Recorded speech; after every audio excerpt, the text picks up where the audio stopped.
Bienvenue voyageurs dans la caravane de la Gitane sans filtre. J'espère que vous allez bien. Je suis ravie de vous retrouver pour votre horoscope qui couvrira la période du 19 août au 3 septembre 2024.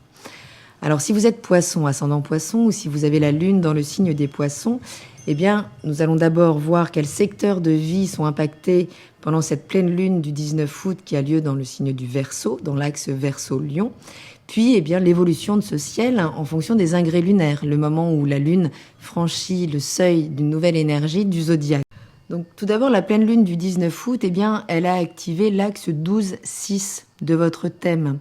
La Lune en Verseau dans le secteur 12 indique une sensibilité émotionnelle plutôt très élevée, avec un besoin peut-être de mise en retrait, de solitude, d'introspection, peut-être, eh bien, pour étudier ce qui doit se finaliser dans notre vie. La maison 12, elle est associée au mystère, au secret, aux aspects cachés de la vie aussi. Et une lune en Verseau, eh bien, elle ajoute une touche d'indépendance, un désir de liberté ou de libération, justement dans le domaine émotionnel, mais ici dans un cadre plutôt introspectif, plutôt spirituel. Le soleil en Lion, lui, dans le secteur 6, qui est vraiment ce secteur du quotidien, de la santé, du service rendu aux autres, du soin que l'on se porte également avant de prendre soin des autres, et qui peut indiquer, le soleil placé ici, une approche assez dévouée, assez passionnée dans le travail, dans les routines quotidiennes, avec un désir peut-être d'exceller, d'améliorer sa santé, ses routines de vie, et peut-être d'avoir plus de reconnaissance au quotidien. Une pleine lune, c'est donc un moment d'opposition de ces deux luminaires, qui met clairement en évidence bien une tension entre les besoins de se retirer justement avec la maison 12 et les obligations à s'investir au quotidien ou professionnellement. Donc là, vous pourriez ressentir une forme de lutte, une tension intérieure entre eh bien, voilà, le désir, la conscience d'améliorer eh bien, les exigences de la vie quotidienne, d'améliorer sa reconnaissance dans le monde du travail, mais tout en eh bien, sachant vous mettre en retrait et vous occuper de vos besoins émotionnels et spirituels. Ce soleil, il est conjoint à Mercure, qui est toujours rétrograde, le 19, et à Vesta, en maison 6. Donc on parle ici avec Mercure rétrograde, je vous invite, si ça vous intéresse, à aller voir la vidéo sur ma chaîne que j'ai faite à ce sujet. Eh bien, la rétrogradation invite toujours à revisiter, alors soit des situations passées, ou à reconsidérer peut-être des méthodes de communication, des pratiques en fait que l'on peut mettre en place au quotidien. Il pourrait y avoir entre-temps encore des retards, peut-être des malentendus à gérer, mais aussi l'opportunité de rectifier des erreurs passées, donc qui peuvent être en lien eh bien, avec ce quotidien, les collègues, également la santé. Vesta, eh bien, Vesta, elle renforce le dévouement à ses responsabilités quotidiennes, ou à son travail, ou à sa santé. Et là, ça peut nous montrer une focalisation intense, justement, sur ce perfectionnement de son travail, de ses routines de vie, avec une approche assez sacrée à travers ses tâches quotidiennes, à condition, eh bien, de savoir se mettre en retrait et savoir finalement aller récupérer quand l'émotionnel est peut-être trop sollicité par ce quotidien. Surtout que la Lune, elle est donc au carré décroissant d'Uranus, qui est en Taureau dans votre secteur 3, et qui pourrait là venir vous challenger avec une forme d'instabilité émotionnelle, peut-être un besoin eh bien, de vous affranchir là de certaines relations ou habitudes au quotidien, peut-être en lien avec la fratrie, le voisinage. Vous pourriez vous sentir peut-être plus agité ou enclin à des actions, encline à des actions imprévues dans vos interactions avec les proches, ou même peut-être dans la manière dont vous communiquez. Attention, mais des idées soudaines, des révélations là, pourraient venir provoquer des bouleversements émotionnels, clairement. C'est pas long, mais ça peut être intense. Le soleil est également au carré, dit croissant, lui, d'Uranus, toujours en Taureau, secteur 3. Et là où le carré décroissant suggère fortement un détachement, eh bien, ce carré croissant, lui, eh bien, il va vous proposer de vous imposer par rapport, alors soit la fratrie, le voisinage, ce quotidien, cet environnement de proximité, mais en tout cas de vous positionner dans vos désirs de changement, dans vos désirs d'innovation, dans les communications, dans les relations proches ou dans les apprentissages. Maison 3, on parle aussi des formations courtes. Donc vous pourriez sentir des frustrations, des contraintes imposer dans votre routine, dans votre quotidien, pour vous permettre de vous imposer, d'imposer votre volonté. Le soleil, c'est aussi la volonté. Donc là, il y a quand même un bras de fer à manœuvrer, mais finalement pour vous permettre de faire le tri entre ce qui est authentique, ce à quoi vous tenez réellement et auquel cas vous positionnez par rapport à ça, et peut-être lâcher prise sur des choses qui sont moins fondamentales. Saturne continue de rétrograder là dans votre secteur 1, celui de votre personnalité, de la personnalité que vous présentez au monde, et elle est opposée à Vénus, donc qui est dans le secteur du partenariat juste en face. Donc là, c'est une invitation pour vous, cette rétrogradation, à revoir vos structures personnelles, votre identité, la manière dont vous vous présentez au monde, dont vous êtes perçu par les autres. Donc il pourrait y avoir là le besoin de déployer plus de discipline, plus d'authenticité dans votre réévaluation de qui vous êtes ou de vos besoins personnels. Mais ce sera challengé donc par cette opposition avec Vénus, où là, au sein de la relation avec les autres, qu'elle soit contractuelle, qu'elle soit amoureuse, professionnelle, on pourrait justement venir vous remettre en question dans vos structures fondamentales. Vénus en Vierge, elle cherche l'harmonie, mais elle cherche également la perfection dans les relations. Et l'opposition de Saturne, ça peut clairement amener des défis ou des restrictions là, dans ce domaine relationnel. Donc vous pourriez éprouver peut-être des difficultés à équilibrer vos besoins fondamentaux, ce besoin de se centrer sur soi et les obligations ou les attentes de l'autre ou au sein de la relation. Vous pourriez revenir également là sur des responsabilités peut-être trop lourdes qui impliquent votre image et ce au sein du lieu de vie, des racines, de la famille, du foyer, puisque Saturne est donc au carré de cette conjonction Jupiter-Mars dans le secteur du foyer et du lieu de vie.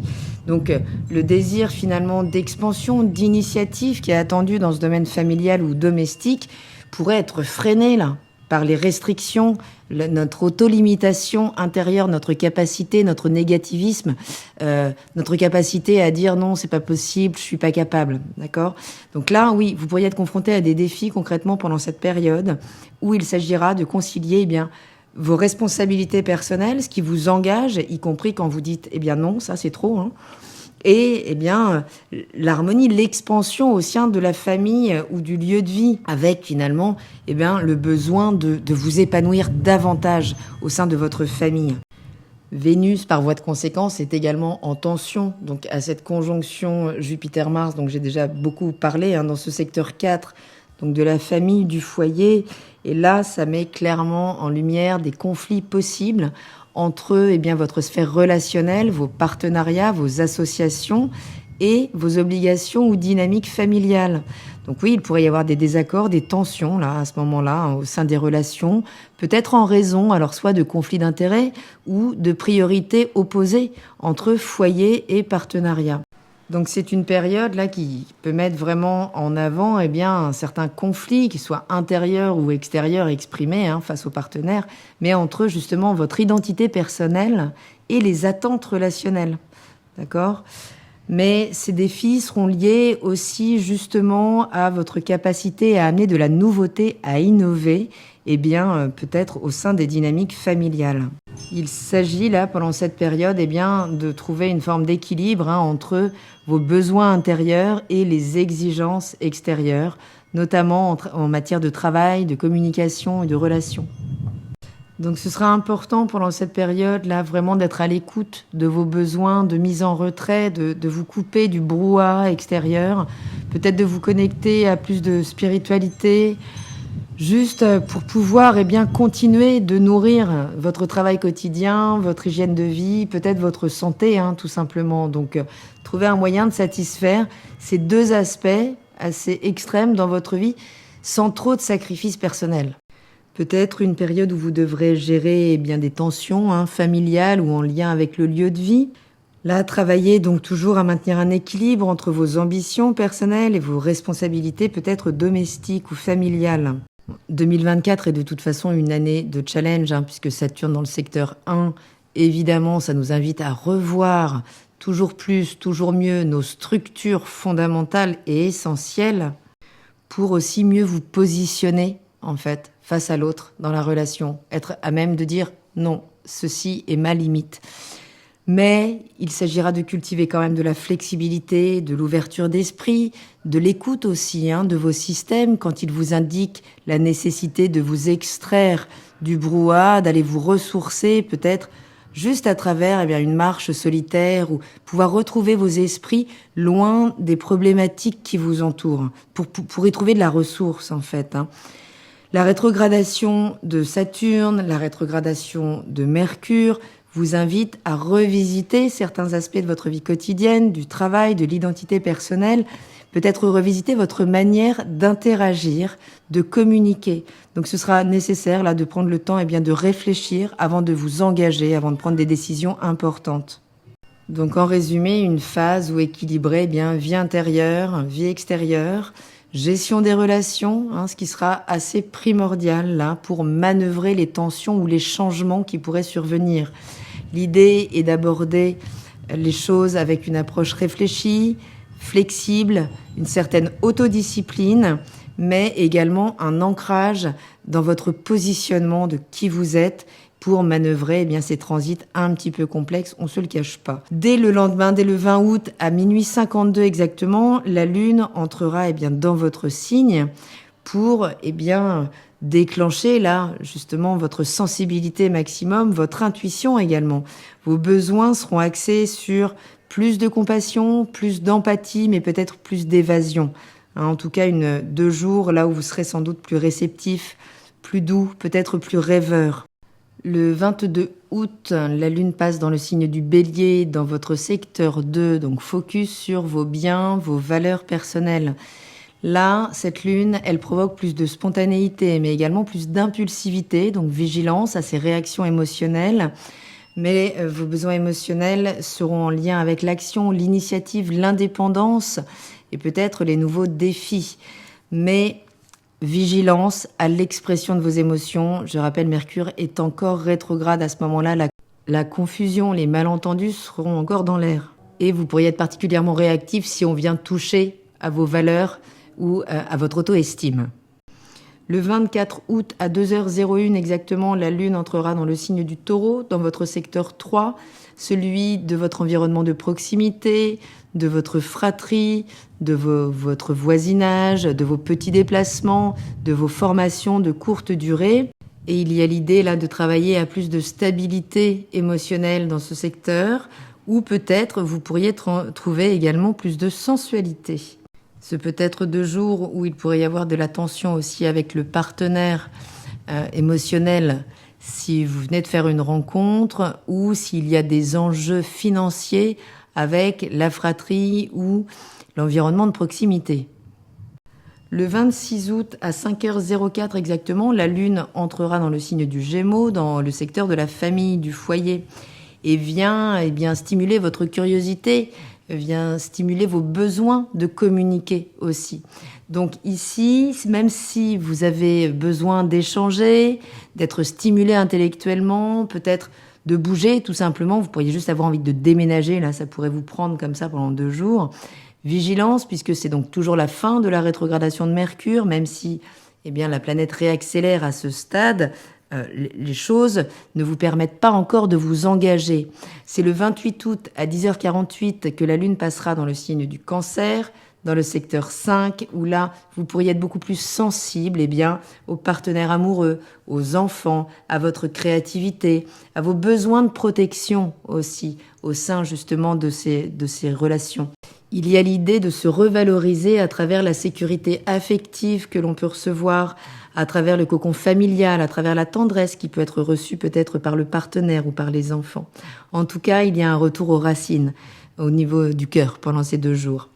Le 30 août 2024 à 19h10 exactement, la Lune passe dans le signe du Lion dans votre secteur 6 et ça y est, Mercure reprend sa marche directe, les affaires reprennent au quotidien. Donc là, 2 jours pour pouvoir vous exprimer qui vous êtes, ce que vous voulez, votre créativité, puisque vous aurez besoin peut-être d'être reconnu là au quotidien.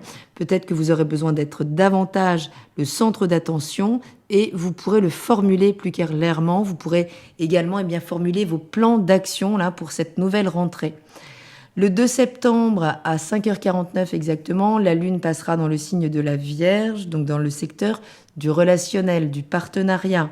Donc 2 jours où vous pourriez être soit particulièrement irrité par le partenaire qui vraiment vient là vous chercher dans le détail pour perfectionner la relation, mais à quel prix Les émotions, elles sont plus retenues dans le signe de la Vierge, elles sont plus intellectualisées.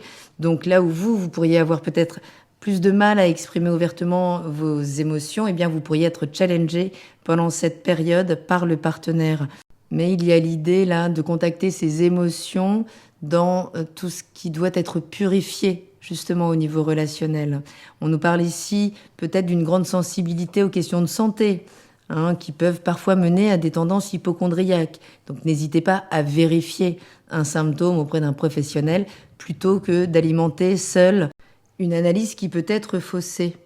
Mais vous pourriez également avoir des symptômes de somatisation qui vous permettent de comprendre que oui, le bien-être physique est étroitement lié au bien-être émotionnel. Donc attention à ne pas surréagir là pendant ces 2 jours, puisque tout ce qui touche la Vierge vient activer la blessure de Chiron, le guérisseur blessé, qui est en bélier dans votre secteur 2. Donc tout ce qui va venir toucher justement, tout ce qu'on va venir pointer dans le détail, qui viendrait remettre en question votre propre valeur de vous, pourrait amener pas mal de réactivité, puisqu'il y a l'idée ici de trouver les mots, de trouver la capacité de s'affirmer dans son système de valeurs, dans son aptitude à produire également de la richesse et surtout à être autonome dans son auto-estime. Tout ça nous amènera à la nouvelle lune en Vierge, donc qui aura lieu le 3 septembre à 3h55 exactement, et qui vous offrira la possibilité de renouveler, peut-être d'assainir le secteur relationnel dans votre vie. Ce que je vous souhaite, évidemment, j'espère avoir un petit peu éclairé là le voyage pendant cette période, plein de tensions certes, mais qui offre la possibilité, si on y met de la conscience, de la rigueur, surtout de l'authenticité, d'évoluer considérablement dans votre vie et surtout de vous permettre de vous positionner de manière beaucoup plus juste au sein de la relation pour ne plus vous y sacrifier. Je vous embrasse, prenez bien soin de vous et je vous dis à très bientôt dans la caravane de la Gitane sans filtre. Salut!